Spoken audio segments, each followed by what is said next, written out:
as much spray as Jeff Jenkins does. The basketball on the far side. Mitch Kerber pulling up on the dribble. Gives it over. Troy Cooper, a minute 4 and counting left in quarter number 3, 47-41. The lead belongs to the Paden City Wildcats. Mike Morris, Troy Cooper, Mitch Kerber. Just running a little clock, looking for the opening. And it's almost stolen away. It's kicked loose on the floor. Scott Goins comes up with it for Bramwell. But the mistake was caused by the freshman Anthony Walton. As he overplayed the pass in the passing lanes, kicked it loose. Scott Goins chased it down. Very quick outside is Walton, but they're pressuring the 3 guards of Paden City and got in the passing lane well that time and set up the steal. Shoemaker top of the circle to Anthony Walton on the far side. 25-second mark of the third quarter, 47-41. Paden City on top by 6. Bramwell has the basketball. Walton in the corner. Long jumper. Won't go. Off the back of the iron. Rebound to the near side. Into the hands of Cooper. He holds up one finger. Will do one shot with 10 seconds left. Across the timeline. Cooper in the front court. On the dribble. 7 seconds. Clock is moving. Cooper stops and pops. Top of the circle. Yes! He buries it. And the horn sounds as Troy Cooper buried it at the buzzer. We've come to the end of the third period of play with your score. The Paden City Wildcats 49, Bramwell 41. This is the Metro News Radio Network.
We have 8 minutes of basketball action left in this Class Single A championship game. In that third quarter, Jay, Paden City outscored Bramwell 17-8 to take this 8-point lead. And I'll tell you what, there's 8 minutes. How many more possessions and shots are Bramwell going to get at the basket? Fred, I'll tell you what, if they get 10 to 12 more, they're going to have to make them all count because Paden City is going to take care of the basketball, and they're going to run it down with Cooper in control.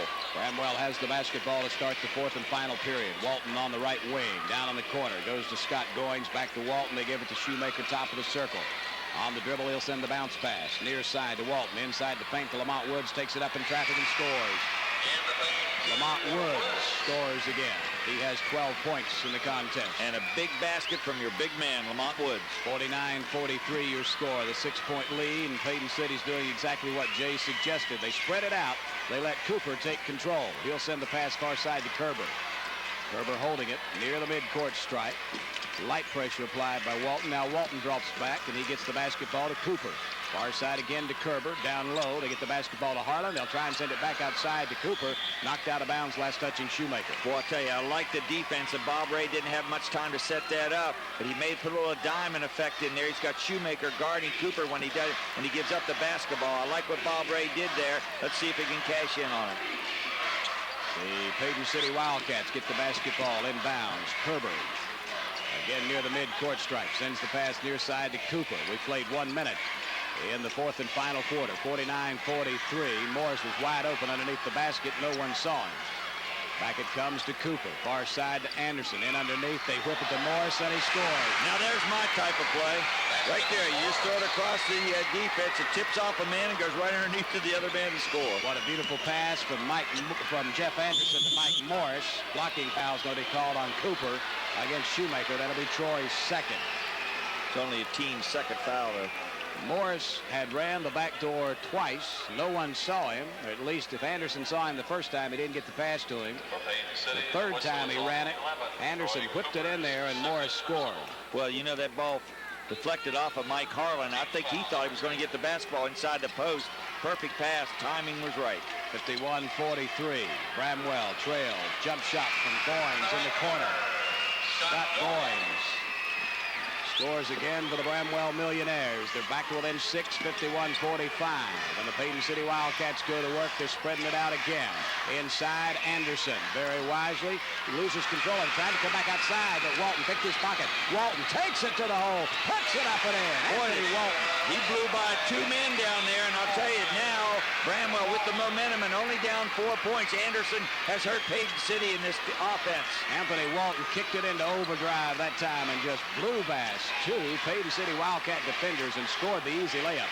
51-47. The lead is 4. The Wildcats control the basketball. Shoemaker almost called for the foul against Kerber. Gets the pass far side to Cooper. He loses the basketball. Outlet pass picked up, set out to Walton, and called the offensive foul. That time, the freshman should have probably pulled up, and I'll bet he wishes if he had the basketball back, he would do exactly that.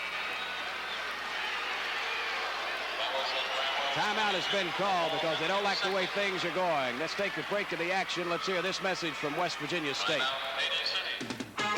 West Virginia State College, the second largest public 4-year college in West Virginia, was founded in 1891 and has been continuously accredited longer than any other 4-year public college or university in the state. This proud tradition is strengthened each year as over 400 graduates begin their careers in West Virginia and across the United States. Over 4,000 students this past semester alone prove that State is a leader in the field of higher education. What makes West Virginia State College special? A modern 83-acre, easily accessible campus less than 10 minutes from downtown Charleston on Interstate 64. 95 years of academic excellence, a comprehensive range of associate and bachelor degree programs, one of the most modern libraries in the state, an exciting athletic program for both men and women, low tuition, a caring faculty and staff, extensive day and night class schedules, and a comprehensive scholarship and loan program. Contact the admissions office today or visit our booth at the state basketball tournament. West Virginia State College, become a part of the tradition. It's great to watch an exciting basketball game, Jay, and watch the coaches at work. Great offensive move by Bob Burton, and then Robert Ray comes back with a great defensive setup. I'll tell you, Fred, I want to make a comment about Jeff Anderson, that 11th grader. What I meant to say was in this type of offense, I said he was hurting him. It just wasn't. You needed another guard in there is what I started to say. Not to say he hurt him. There's a young kid. He played his heart out, but he's not in the basketball game now. Bob Burton has made a move to go with a smaller lineup. He's got Barry Suter back in there, who normally starts, so he's got his original starting lineup on the floor right now. Barry Suter is a 6'2 senior. A little bit of senior leadership in there as well with a little more quickness. The basketball, Morris traps, sends the pass to Suter. Back it comes to Morris. Suter knows exactly what to do with the basketball. As soon as he touches it, he gets it right back into one of the guards. Mike Morris. And Lamont Woods right now is covering Troy Cooper like a blanket. And all of a sudden, Scott Goins comes up with another steal. And a personal foul is going to be called on Mike Morris. Fred, here's the change. What they've done, Paden City in the offensive end of the court has taken Troy Cooper, instead of positioning with the basketball out front, has put him on the foul line. And Woods has come up to guard him. Woods has bigger size, but Cooper just can't stand there. Woods is pretty quick, and he can knock that ball away. They were not able to get the basketball, Paden City, not able to get the basketball in on the foul line to Cooper. I don't know if this offensive set will work with Cooper on the foul line. Now they've made another adjustment. Bob Burton's inserted Aaron Jones, another ball handler into the lineup, and Barry Suter will check out. 51-47 from the corner. Going shot won't go. On the rebound, the foul's going to be called against Paden City. And I'll tell you, Troy Cooper can't believe it. The official was not sure which way to make that call. The outside official pointed both ways. They checked with each other, and the call went against Paden City. Well, I was confused too. I'm sorry. It went against Bramwell. They pointed at Troy Cooper first. Yes, they did. And then they said, no, we changed our mind. It went against Lamont Woods, and that's his 4th. Boy, that was a big call right there. Cooper had good side position with this lineup, and they're playing his own defense. Paden City is using Cooper on the back line of it. Troy Cooper at the 1+1 makes the first. He'll get the bonus. 52-47 your score. 53-47. The lead's extended back to 6. Paden City has the lead. Bramwell has the basketball with 4:50 Left to be played in the game. Up ahead, Sean Jenkins sends the pass cross court to Anthony Walton, the freshman. Top of the circle is Shoemaker. Shoemaker on the dribble, gets it back to Walton in the corner to Scott Goins. Back to Walton inside the paint. They whip the basket.